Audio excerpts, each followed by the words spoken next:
crap that is playing right now on the news channels. I don't even know if they're covering them. I hope they're not. Of course, they wouldn't cover a Democratic press one, but you've got a row of what, 5 Republicans up there lying when Mike Johnson was just on C-SPAN yesterday morning. A woman called in and she's like, "My husband's got PTSD from being in Afghanistan twice.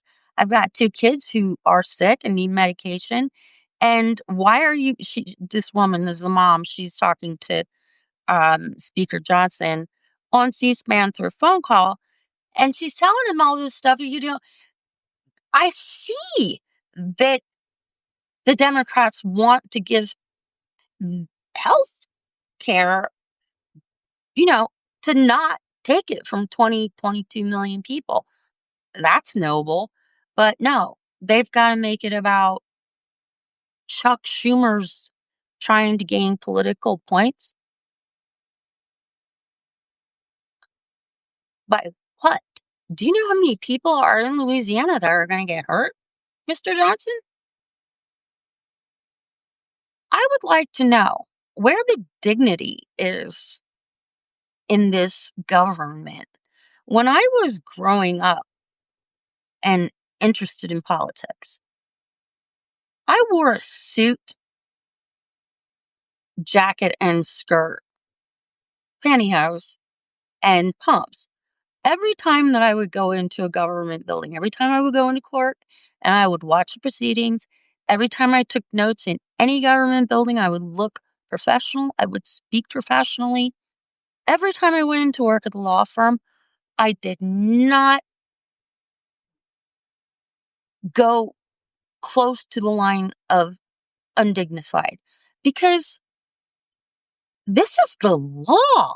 There's reverence, and you have to hold our leaders to a level of please be dignified. This is the American government. It is not just broadcast and it's not in little newspapers anymore. It's like this. It's you and it's me, and we're talking around the world.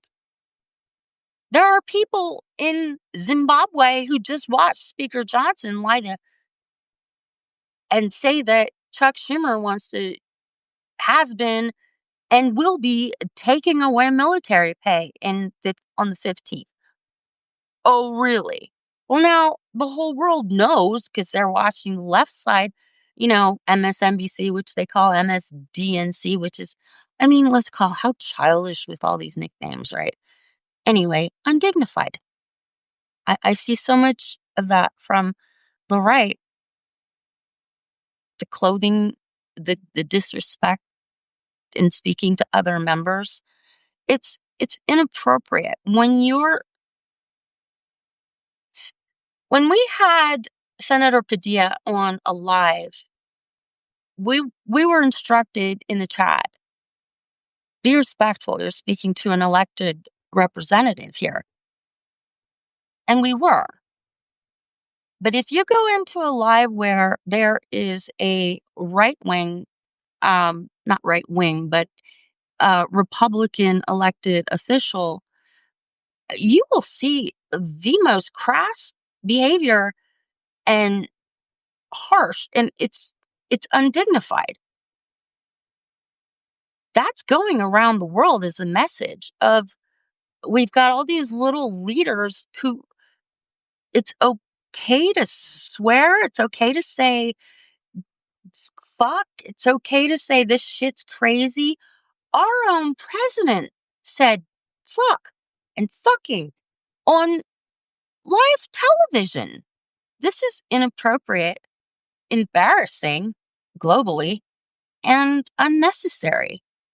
We have an entirety of the English language that could be used, and our president has to go to swearing.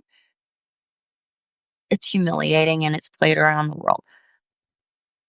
But the dignity thing, ugh, it bothers me so much. I mean, as I'm sure you and I both, all of us, we grew up with with some reverence for our elected leaders, I would say.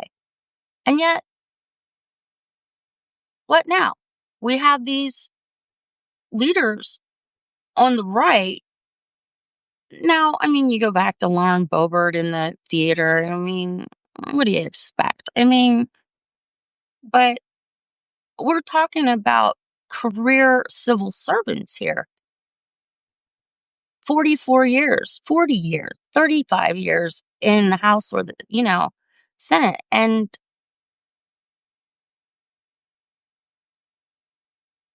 they're treating us as if not only we're stupid and we're idiots, but they're treating us as though we don't deserve the dignity that that they owe us. They treat us as if we're something to flick off of them like we're dirty, but we're just trying to get health care to what, 20, 22 million people. I'm sorry, I forget the number, but what's so bad about that? I am sitting outside of St. Joseph's Medical Center. Sorry about that. Sitting outside of St. Joseph's Medical Center, where my son, who's 22 years old, walked into the urgent care to get a sinus infection dealt with. If this is signed without those those extensions, I don't know how I would pay for this visit. I would have to. He's disabled. So he sits in intense, incredible pain for, I mean,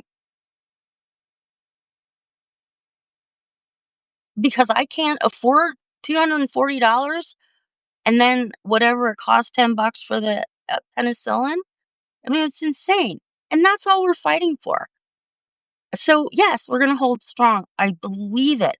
And Mike Johnson can call Chuck Schumer everything he wants to. He can call Hakeem Jeffries, say, oh my God, would these people get loud? Would they fight? Fight, fight, get louder. That's all we want, you know? And when my son comes out of there, this hospital, he's going to have paperwork and he's going to have a prescription for the penicillin or amoxicillin that they give him. And then he won't be in pain once I get it. But continue this government shutdown, take away that help. Now you got a kid rolling around in pain and I don't know how to help him. I've been trying to help him for a week with it. So you get 22 million people like that, little babies. It's not 22 million uninsured people. We're talking little babies with fevers and colds, winters coming. All the kids are back in school and passing around these little, you know how kids pass around these things. And these are babies, toddlers, uh, kindergartners, elementary, middle school, and moms and dads. So you say 22 million people, you're not talking about adults. And I mean, adults can really, they can hang on. They can push when they're sick.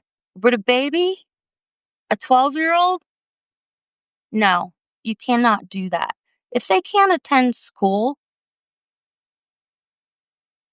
they have to stay home sick for longer. They're missing out on their education for many days, and that takes so long to catch up. And then they go back to school sick because they weren't able to get, something for a bacterial infection, uh, bronchitis. They need help for something like that because their parents can't afford it because they don't have insurance. Because Mike Johnson is pushing that the Democrats are trying to take everybody's military pay and stop this and stop that. And the Democrats are responsible for every single person that Trump fires, which this is new. I mean, usually, and I mean, we've all been through government shutdowns before, not people getting fired to kind of you go to work, you go home, you get your money, it's just how it works. But no, not this time. No, people are going to get fired. That's more kids who won't have insurance, more kids who are going to be in pain, physical pain, people, human beings. I want to tell you right now that my son is coming out. He's coughing, and he has a slip of paper with a prescription on it. If this is signed into law, that continues. If it is not signed into law, if another continuing resolution is signed, you got a kid in pain for a very long time. He's not going to go to school. He's going to get behind. And we're just going to have a bunch of dumber children. And isn't that what they want? I'm sorry I have to go. I really appreciate everyone being here. And I really hope that you'll join me again. Have a really great Friday, even though I think President Trump is going to declare the Insurrection Act today at 5 o'clock. Because on Fridays, something terrible always happens in this administration. So keep your eye out for it. Hopefully, it's something terrible at Walter Reed. But let's not go there. Okay, everybody have a really great Friday. Rest of it. What is it? 9:30 in the morning. Oh, God. Okay, good luck with the weekend. Have fun.